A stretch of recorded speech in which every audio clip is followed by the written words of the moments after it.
En amour, les attentes des hommes et des femmes. Vous le savez, nos rapports amoureux ont beaucoup évolué depuis ces dernières décennies. Les femmes d'aujourd'hui, n'attendent plus d'un homme, qu'il vienne, pour, faire du bricolage, pour, les aider à survivre, pour amener de l'argent. Aujourd'hui, la grande majorité des femmes sont devenues autonomes, elles gagnent leur vie, elles achètent leurs biens, leur logement, elles sont capables de faire des métiers, masculins qui à l'origine étaient dits masculins, militaires, policiers, pompiers. Elles sont capables de s'occuper même de matériel, de leur voiture, vraiment. Les femmes, qui sont yin à l'origine ont évolué et elles s'occupent beaucoup de choses yang, plutôt masculines, et elles n'attendent plus aujourd'hui, que l'homme arrive, pour s'occuper de ce qu'elles savent très bien faire elles-mêmes. Elles ont d'autres attentes plus féminines, je dirais, envers les hommes. Qu'est-ce qu'elles attendent? Eh bien, de l'écoute, de la spiritualité, du partage, de l'entraide, de se soutenir, de la sensualité aussi, de la sexualité é également. Voilà, de vivre une vie riche, pleine de sens. Elles ont ces attentes à l'intérieur d'elles-mêmes et elles n'espèrent plus, voir un homme plutôt macho qui va amener de la force parce qu'elles, elles ne sont pas la force. Vous voyez? Nous avons aujourd'hui, complètement évolué. Les hommes de leur côté ont aussi, je dirais, leurs attentes, face à cette évolution des femmes qui quelquefois, les désarçonnent un peu, hein. Comme je ne peux plus, apporter ma force, je dirais, qu'est-ce que j'apporte? C'est ça la question, donc eux, ce qu'ils souhaitent, c'est être acceptés pour ce qu'ils sont. Ce que n'aiment pas les hommes, ce sont, justement, ces femmes qui parfois sont trop mamans, ces femmes qui sont trop psychologues, ces femmes qui posent trop de questions, qui sont intrusives, qui ont parfois trop d'attentes et qui deviennent compliquées. Les hommes, de leur côté, n'aiment pas la complication, n'aiment pas les sacs de nœuds, et ils sont toujours en recherche de fluidité, de simplicité. Ce qu'ils attendent, eux, les hommes, d'une femme, eh bien, c'est, déjà une femme. Les hommes aiment beaucoup la féminité, et donc ils attendent qu'une femme, ait tous les attributs de la sensualité, de la sexualité, de la féminité. Le désir est important pour les hommes. C'est ce qu'ils recherchent en premier chez une femme. Je le répète, ils ne recherchent pas une maman, une psychologue, une cuisinière ou une femme de ménage. Ça ne les intéresse pas du tout. Quelque part, ils ont envie de rencontrer une femme, de la fluidité du féminin. Et surtout, ce qu'ils veulent éviter, c'est, la complexité, les sacs de nœuds, les femmes qui posent trop de questions, qui ont trop d'exigences. Et c'est là où, mes amis, dans mes accompagnements, surtout pour les personnes qui vont être, entre 40 et 70 ans, qui parfois ont vécu des échecs et qui, même inconsciemment, ont des attentes qui parfois sont proches de, la nécessité, parce qu'ils sont proches, de l'exigence. On rencontre quelqu'un et on n'est pas vraiment dans la spontanéité, on est dans l'observation de savoir si l'autre, va correspondre à nos attentes. Et ça, si nous en apercevoir, nous avons une exigence, on pose des questions, et est-ce que tu es si? Qu'est-ce que tu penses? Tu n'es pas comme si, je voudrais que tu sois comme ça.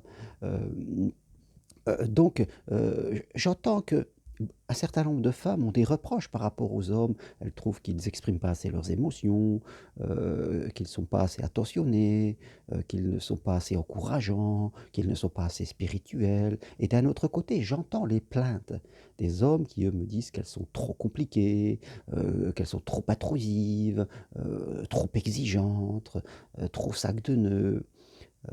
Et je crois que tout cela n'existe pas vraiment et c'est souvent notre manière de communiquer qui crée cela. Parce que nous avons nos attentes, et nous ne laissons pas assez de temps à l'autre pour dévoiler. pour ça qu'on dit souvent ne pas avoir d'attente. Il faut faire confiance à l'amour, être dans des valeurs. Si on tombe amoureux de quelqu'un, on ne le choisit pas. L'amour se développera en nous. Ça ne fait pas partie de notre volonté. Vous comprenez? Ce n'est pas par notre volonté que nous tombons amoureux, c'est parce qu'il y a une synchronisation. Donc il faut faire confiance à l'amour et il faut laisser à l'autre le temps, je dirais, de dérouler je veux dire, son identité, sa manière d'être. Dès qu'on est trop dans les attentes, eh bien, on crée un blocage. C'est un peu comme vouloir dormir, vous le savez. Dès qu'on veut dormir, on ne dort pas. Eh bien, dès qu'on arrive au début d'une relation, dans les premiers rendez-vous, ou même dans un couple, qu'on a des attentes, que l'autre s'adapte, même si on ne se le dit pas psychologiquement, mais émotionnellement, c'est là, eh bien, ça va créer ce blocage. L'autre va le ressentir. Je vous rappelle, mes amis, qu'on communique beaucoup plus par notre intuition, par notre inconscient que par notre raisonnement. Hein. Quand vous êtes en face de quelqu'un, vous allez ressentir quelque chose. Et si l'on ressent que l'autre a des attentes, eh bien, ça va nous bloquer. Ça va nous bloquer, et même si un homme a envie, lui, d'apporter de la sensualité, d'apporter ce qu'il veut à sa façon, il va se sentir bloqué parce que ces attentes que l'on n'exprime pas créent un frein. Au même titre qu'une femme n'a pas a envie qu'un homme exprime ses émotions, mais vous le savez, dès qu'on commence à demander à quelqu'un: «Exprime-moi tes émotions», c'est la meilleure façon qu'il ne l'exprime pas. Donc je crois que oui, nous avons des attentes et ce n'est pas un problème. Il faut faire confiance à l'amour et il faut surtout se déconnecter du mental, faire confiance à nous-mêmes, à ce que l'on va vivre, laisser du temps à l'autre. C'est surtout un problème de communication verbale et non verbale. Dès qu'on commence à parler, à tomber un petit peu dans l'exigence, même si on n'en a pas l'impression, ça bloque l'autre. Ça bloque l'autre. Et vous-même, si vous sentez que l'autre a des attentes et des exigences envers vous, ça va vous bloquer et forcément, on ne va pas pouvoir se synchroniser. Et une belle histoire d'amour qui aurait pu être totalement fluide va s'arrêter là. Et je crois que c'est ce qui fait que beaucoup de gens passent à côté de l'amour, alors qu'ils la croisent réellement dans leur vie. C'est parce qu'ils ont une mauvaise communication verbale et non verbale. Voilà ce que je voulais vous partager aujourd'hui. Méfiez-vous de vos attentes et faites confiance et apprenez à communiquer.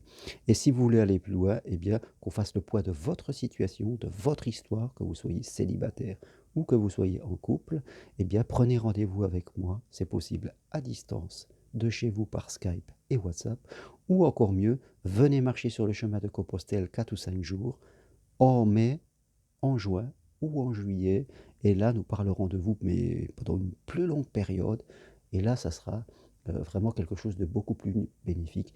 Investissez sur vous, devenez l'acteur, dépensez moins d'argent sur le matériel et dépensez quelques centaines d'euros sur vous, vous verrez que vous en tirerez tous les bénéfices. Merci à vous, toutes les infos sur mon site germainrocarré.com et si vous aimez cette vidéo, eh bien appuyez sur j'aime. À bientôt, bye.